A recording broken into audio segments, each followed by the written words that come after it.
Hello everyone, good afternoon to all. I am Pooja and finally हम वापस आ गए हैं अपने करंट अफेयर्स के सेशन में। आज से आपके करंट अफेयर्स डेली होंगे, लेकिन कब होंगे? 12 बजे। मतलब मॉर्निंग में जो 9 AM पे करंट अफेयर्स होते थे वो अब ना होकर 12 बजे होंगे, क्योंकि कुछ ऑफिशियल वर्क रहते हैं जिसके कारण मॉर्निंग में क्लास लेना थोड़ा सा डिफिकल्ट हो रहा है। इसलिए हम 12 बजे डेली अपने करंट अफेयर्स को कंटिन्यू करने वाले हैं। ठीक है जी। तो फाइनली मैं नई लोकेशन पे शिफ्ट हो चुकी हूँ, अपने डिपार्टमेंट को ज्वाइन कर लिया है। नया प्लेस है, नया हॉस्टल है, लेकिन हमारे करंट अफेयर्स उसी तरीके से होंगे जैसे कि हमेशा से होते आ रहे हैं आपके सभी वनडे एग्जाम्स के लिए। ठीक है, तो आज हम 1 जुलाई के सभी इंपॉर्टेंट करंट अफेयर्स स्टार्ट करेंगे। और आज से आपके जो मंथली कंपाइलेशन है, मतलब जून मंथ के मंथली कंपाइलेशन भी आज से स्टार्ट होने वाले हैं। ठीक है, चलो स्टार्ट कर लेते हैं आज के सेशन को। इन सभी एग्जाम को कवर किया गया है एंड यस, पीडीएफ तो पीडीएफ टेलीग्राम पर मिल जाएगी। टेलीग्राम की लिंक डिस्क्रिप्शन में अवेलेबल है। अदरवाइज आप पूजा जैन क्लासेस एप्लीकेशन पे विजिट कर लेना, वहां पर फ्री नोट्स वाले सेगमेंट पे भी आपको सारे करंट अफेयर्स की पीडीएफ अवेलेबल होगी। चलिए देखिएगा, 1 जुलाई को पहले तो हम नेशनल डॉक्टर्स डे मनाते हैं, और 1 जुलाई को हम सीए चार्टेड अकाउंटेंट डे मतलब सीए डे भी मनाते हैं। लेकिन सबसे इंपॉर्टेंट डे जो 1 जुलाई को सेलिब्रेट किया जा रहा है वो है जीएसटी डे। ठीक है, तो आज है जीएसटी डे, जिसको हम गुड्स एंड सर्विसेज डे के नाम से जानते हैं। इस दिन की शुरुआत, मतलब पहली बार हमारे देश में 2017 में जीएसटी को अप्लाई किया था अक्रॉस द इंडिया, और 2018 से हम जीएसटी डे को सेलिब्रेट कर रहे हैं। ना बात करते हैं थीम के बारे में। तो थीम है सिंप्लीफाइंग टैक्सेस, एम्पावरिंग सिटीजन। ये आपको थीम देखने को मिल जाएगी। ठीक है, अब फ्रांस वो पहली कंट्री है जिसने जीएसटी को इम्पोज किया था 1954 में, और पहला स्टेट, पहला भारतीय राज्य जिसने जीएसटी बिल को रेटिफाई किया था। रेटिफाई करने वाला पहला राज्य था आसाम। और वो पहला राज्य कौन सा है जिसने स्टेट में जीएसटी बिल को पास किया? तो वो तेलंगाना स्टेट था। जीएसटी इंडिया में जो जीएसटी फॉलो किया जाता है वो कनाडा के मॉडल से फॉलो किया जाता है। हमारे देश में हमने लोकसभा में 115वें नंबर का अमेंडमेंट, मतलब 115वें नंबर का अमेंडमेंट बिल पेश किया था। इसको हम कॉन्स्टिट्यूशनल बिल 122 के नाम से जानते हैं, और ये अमेंडमेंट नंबर 101 है। तो हमारे देश का जो 101 नंबर का कॉन्स्टिट्यूशनल अमेंडमेंट है वो जीएसटी से संबंधित है। और हमारे जीएसटी के बारे में इंफॉर्मेशन 279 सब क्लॉज ए में देखने को मिलती है। ये आर्टिकल 279 सब क्लॉज ए है, जो कि हमारे जीएसटी काउंसिल के बारे में बात करता है। जीएसटी काउंसिल की जो हेड होती है वो निर्मला सीतारमन या फिर फाइनेंस मिनिस्ट्री होती है। 2017 में पूरे देश में जीएसटी को लागू किया गया था, और 2018 से हम हर साल 1 जुलाई को जीएसटी डे के रूप में सेलिब्रेट कर रहे हैं। इसकी थीम क्या है? Simplifying taxes, empowering citizen. Is that clear? चलिए अब बात करते हैं Karnataka top nation in the wind power growth. अब हम यहाँ पे रिन्यूएबल एनर्जी के बारे में बात करते हैं। तो चाहे वो सोलर एनर्जी हो या आपकी विंड एनर्जी है, ये सभी आपके रिन्यूएबल एनर्जी की कैटेगरी में आती है। तो विंड पावर ग्रोथ में कर्नाटका स्टेट ने टॉप किया है। देखिएगा, यहाँ पे स्टेट एनर्जी मिनिस्टर के जे जॉर्ज ने, जो के जे जॉर्ज जो कि कर्नाटका राज्य के स्टेट एनर्जी मिनिस्टर हैं, उन्होंने इस अवार्ड को रिसीव करने का काम किया था during the global wind day 2025, और ये सेलिब्रेशन बेंगलुरु में हुआ था। इस अवार्ड को प्रेजेंट करने का काम प्रहलाद जोशी ने किया। तो प्रहलाद जोशी कौन है? Prahlad Joshi union minister for new and renewable energy है। तो कर्नाटका राज्य फर्स्ट प्लेस में है जिसमें सबसे ज्यादा विंड एनर्जी की या विंड पावर की ग्रोथ हुई है, 1331 megawatt in the financial year 24-25।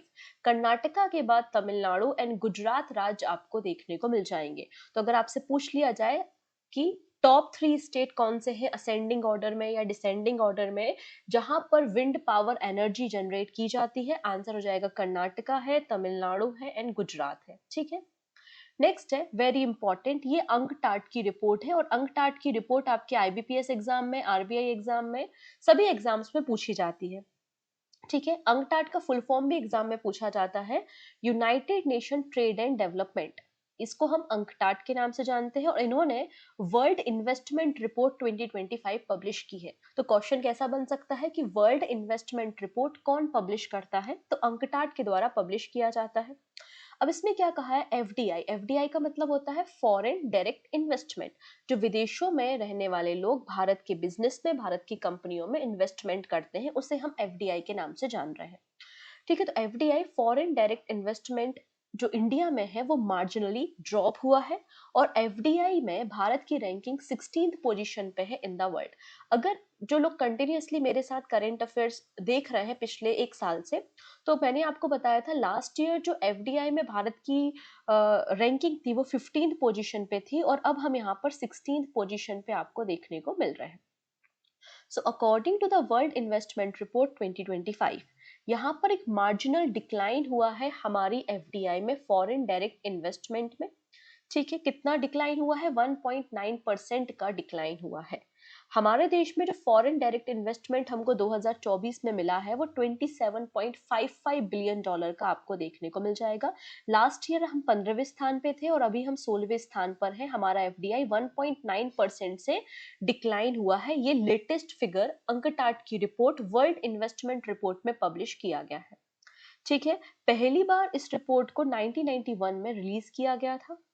ये सेकेंड कॉन्जिक्यूटिव ईयर है कि एफडीआई में नेगेटिव ग्रोथ देखी गई ऑल ओवर द वर्ल्ड।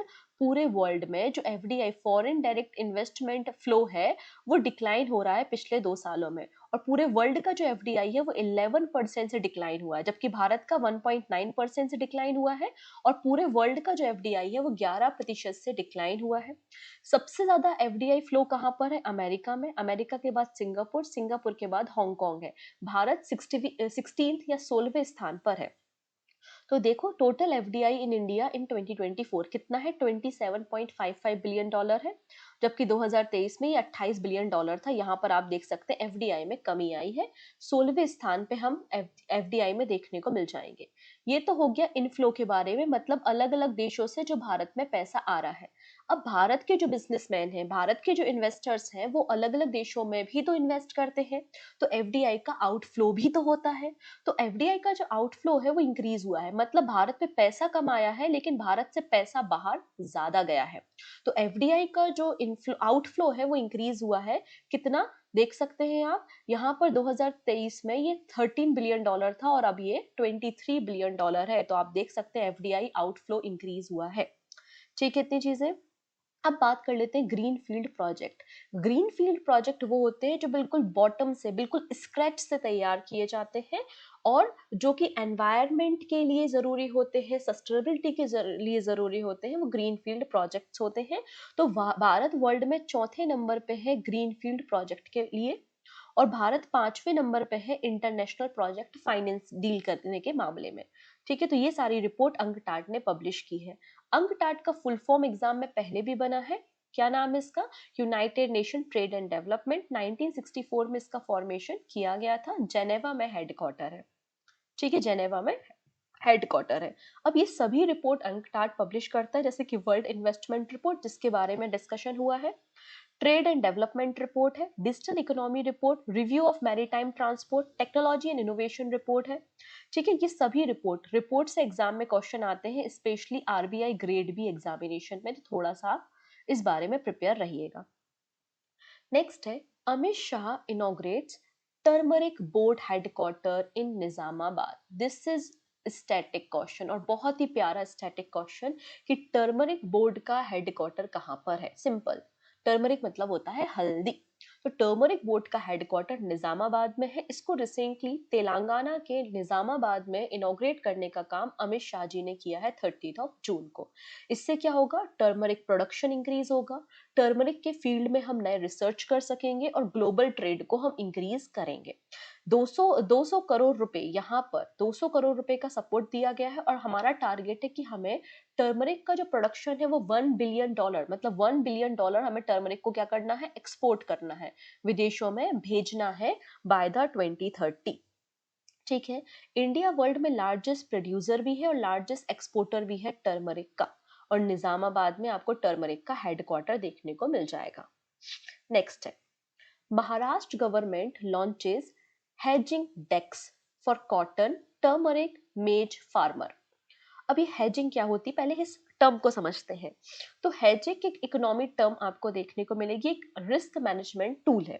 ठीक है, तो hedging is a risk management tool used to minimize the risk and protect the value of financial asset such as the share, bonds, commodities or currency from an adverse change in its price in the future. तो hedging क्या है? एक risk management tool है जो कि हमारे assets को जैसे कि शेयर, बॉन्ड, सिक्योरिटीज इनको प्रोटेक्ट करने का काम करता है। हेजिंग डेस्क की मामले जो डेस्क बनेगी, हेजिंग जो डेस्क होगी उसमें फार्मर्स जो है वो फेयर प्राइस उनको रिसीव होगा। Hedging desk will help the farmer in getting a fair price for their agriculture produce. किसके? कॉटन के, टर्मरिक के और मेज के। अगर मार्केट में वैल्यू चेंजेस होती हैं, कोई भी इंक्रीज होता है, तो वो सारी fair price value hedging desk से प्राप्त कर सकेंगे फार्मर्स। तो महाराष्ट्र गवर्नमेंट ने एक मेजर स्टेप लिया है in the development of state agriculture sector और हेजिंग डेस्क को लॉन्च किया है पुणे में। पुणे में कहाँ पर? बाला साहब ठाकरे एग्री बिजनेस और रूरल ट्रांसफॉर्मेशन प्रोजेक्ट के अंदर इसको एस्टेब्लिश किया गया है। ठीक है, इसके अंदर इनिशियली 3 क्रॉप्स को कवर किया जा रहा है, कॉटन, टर्मरिक और मेज को। ठीक है, यहाँ पर आपको फार्मर्स के साथ साथ जो एफपीओ, फार्मर प्रोड्यूसर ऑर्गेनाइजेशंस भी देखने को मिल जाएंगे जो कि कल्टीवेट करते हैं कॉटन, टर्मरिक और मेज को, और ये अलग अलग जगहों पे यहाँ पर इसे कवर किया गया है। अब अबाउट द हेजिंग डेस्क, इसकी शुरुआत, इसका रिकमेंडेशन किसने दिया था? वर्ल्ड बैंक ने। वर्ल्ड बैंक ने कहा था फार्मर को फेयर प्राइस देने के लिए हेजिंग डेस्क को इस्टेब्लिश करना चाहिए। तो महाराष्ट्र गवर्नमेंट ने हेजिंग डेस्क को इस्टेब्लिश किया है। किसकी सपोर्ट से? सपोर्ट लिया है हमने national commodity and derivative exchange, जो कि एक रिसर्च विंग है। किसकी? एनआईसीआर की। ठीक है, तो national commodity and derivative exchange की मदद से हेजिंग डेस्क को स्टैब्लिश किया गया है महाराष्ट्र गवर्नमेंट के द्वारा, और ये रिकमेंडेशन वर्ल्ड बैंक का था। इसमें क्या किया जाएगा? इसमें फार्मर को ट्रेनिंग और गाइडेंस प्रोवाइड की जाएगी, और जो एफपीओज हैं उनको भी ट्रेनिंग एंड गाइडेंस प्रोवाइड की जाएगी कि किस तरीके से ये कमोडिटी मार्केट में फ्यूचर में पार्टिसिपेट कर सकते हैं। अवेयरनेस प्रोग्राम के बारे में बताया जाएगा, टेक्निकल इंसाइट्स बताए जाएंगे, और जो भी रिस्क फैक्टर्स होते हैं वो एनालिसिस करके इनकी मदद की जाएगी। ठीक, national commodity and derivative exchange की शुरुआत 2003 में हुई थी। ठीक है, ये agriculture and non agriculture commodity derivative को ट्रेड करता है। यहाँ पर क्या होती है? ट्रेडिंग करने का काम होता है। हेडक्वार्टर इसका कहाँ पर है? मुंबई में। इसको रेगुलेट करने का काम सेबी करता है, security and exchange board of India.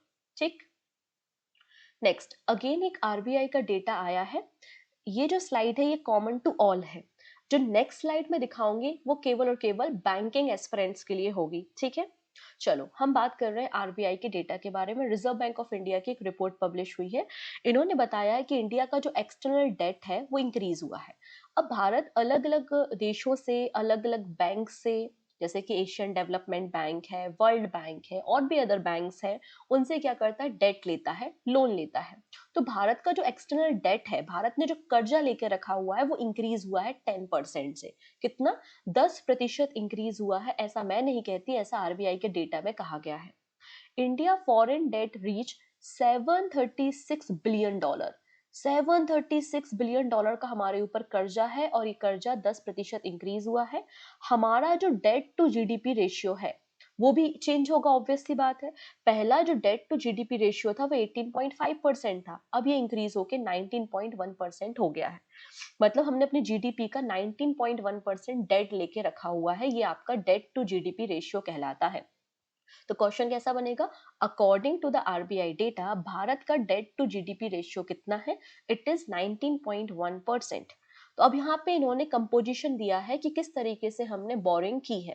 तो नॉन फाइनेंशियल कॉर्पोरेशन ने $261 बिलियन की बोरोइंग की है।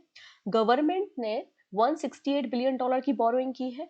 और जो डिपॉजिट टेकिंग कॉर्पोरेट्स होते हैं उन्होंने $202 बिलियन की बोरिंग की है। ये आपको जो कंपोजिशन है वो उतना ध्यान देने की जरूरत नहीं है। केवल इतना याद रखिए कि हमारा जो टोटल डेट है, हमारी जो टोटल बोरोइंग है वो $736 बिलियन की है।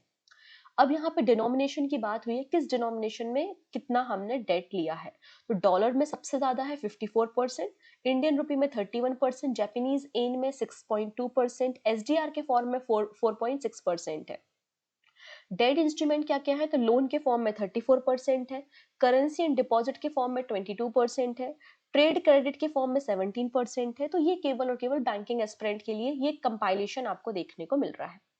चलिए अगले पर्सन है, ये है रवि अग्रवाल। इनका नाम आपने पहले भी कई बार सुना होगा। क्यों सुना होगा? क्योंकि ये चेयरमैन है सीबीडीटी के।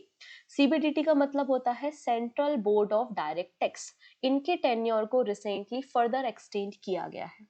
तो रवि अग्रवाल जो कि एक सीनियर आईआरएस ऑफिसर हैं और चेयरमैन भी है सीबीडीटी के, इनके टेन्योर को बढ़ा दिया गया है जून 2026 तक। इन्हें 2023 में सीबीडीटी का चेयरमैन बनाया गया था और 2026 तक इनके टेन्योर को बढ़ा दिया गया है। सीबीडीटी के बारे में बात करते हैं, ये डिपार्टमेंट ऑफ रेवेन्यू के अंदर काम करती है और इनका काम होता है पॉलिसी बनाना related to the income tax, corporate tax और अदर डायरेक्ट टैक्स के रिगार्डिंग पॉलिसी बनाने का काम सीबीडीटी करने का काम करती है। नेक्स्ट है साहित्य अकादमी अनाउंस बाल साहित्य पुरस्कार और युवा पुरस्कार फॉर 2025। अब देखिएगा यहाँ पर हमारे जो शेड्यूल 8 है, शेड्यूल 8 में कितनी भाषाएं हैं? 22 भाषाएं हैं। उसमें अब इंग्लिश और राजस्थानी वगैरह को और एड ऑन कर लो तो टोटल 24 भाषाओं में ये अवार्ड दिए जाते हैं।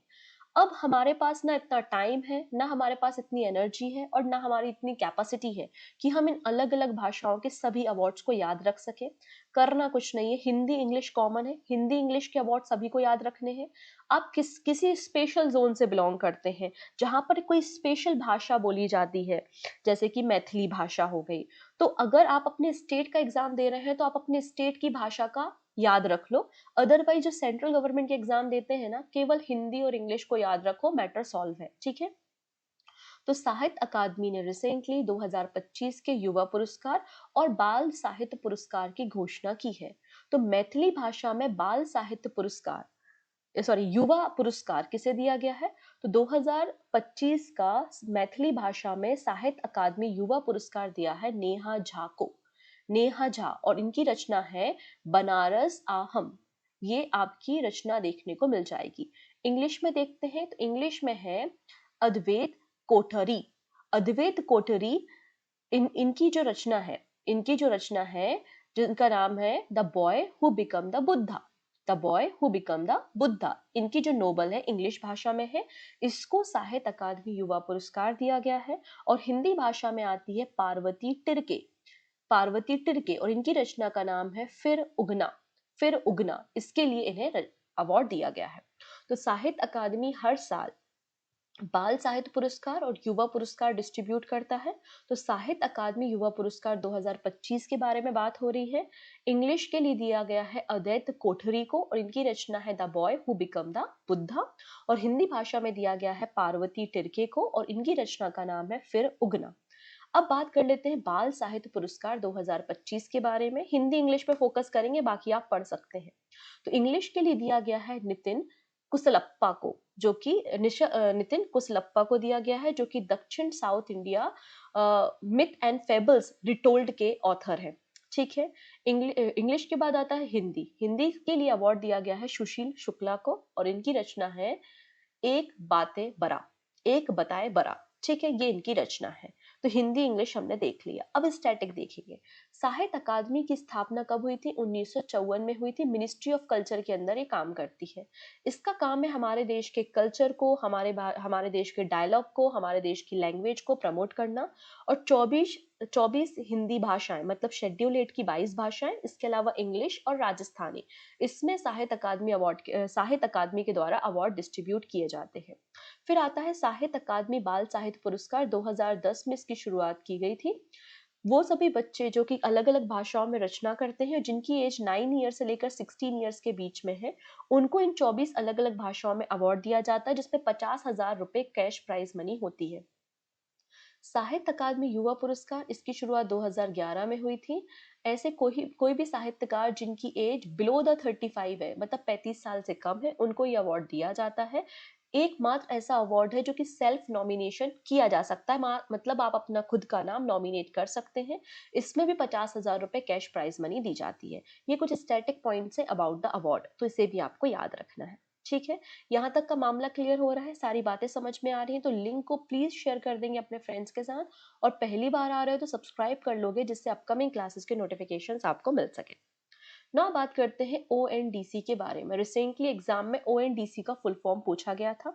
ओएनडीसी का मतलब होता है open network for digital commerce. ठीक है। 2021 में गवर्नमेंट ऑफ इंडिया ने इस प्लेटफॉर्म की शुरुआत की थी मिनिस्ट्री ऑफ कॉमर्स के अंदर। यहाँ पर अलग अलग जो ग्रोसरी सर्विसेज हैं, cleaning service, food delivery service, अलग अलग जो वेंडर्स हैं वो आपको यहाँ पर देखने को मिलेंगे। एक तरीके से जो फ्लिपकार्ट वगैरह है उसको काउंटर करने के लिए ओएनडीसी की शुरुआत की गई थी। अब बजाज, बजाज भी ओएनडीसी नेटवर्क में शामिल हो चुका है, मतलब बजाज ग्रुप भी अपनी पॉलिसीज को ओएनडीसी से सेल करेगा। So Bajaj Market, a part of Bajaj Finserv, announced its integration with ONDC. This move will make the network accessible to its customer on the Bajaj Market app and the web application. और आशीष पंचाल आपको managing director देखने को मिल जाएंगे Bajaj Finserv direct limited के। ठीक है, चलो अब कुछ क्वेश्चंस को ले लेते हैं।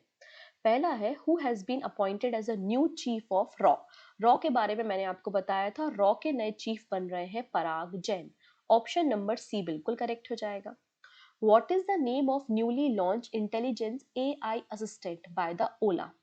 बेग्ड स्टार्टअप कृत्रिम, तो कृत्रिम जो एआई स्टार्टअप है वो किसके सपोर्ट से तैयार किया गया है, ओला की मदद से। और इन्होंने नया एक एआई असिस्टेंट लॉन्च किया है जो कि कैब बुकिंग और बिल पेमेंट करने में मदद करेगा, उसका नाम है कृति। ऑप्शन नंबर सी बिल्कुल करेक्ट हो जाएगा। फिर S Ramanna has been assume as a charge of new chairman of pension fund regulatory and development authority. इसके बारे में हमने बताया था। चेयरमैन का टेन्योर 5 साल या फिर 65 ईयर्स होता है, विच एवर इज अर्लियर, जो भी पहले हो जाए। आईआईटी दिल्ली, अभी आप लोगों ने देखा होगा कि एयर पोल्यूशन बहुत ज्यादा है दिल्ली में, और पहली बार आर्टिफिशियल रेन मतलब क्लाउड सीडिंग की मदद से आर्टिफिशियल रेन कराई गई है, कहाँ पर, दिल्ली में। तो आईआईटी दिल्ली ने आर्टिफिशियल रेन के लिए किस दूसरे आईआईटी के साथ कोलैबोरेशन किया है या पार्टनरशिप की है। The Delhi government has partner with which IIT to implement and technically support the artificial rain. It is IIT Kanpur.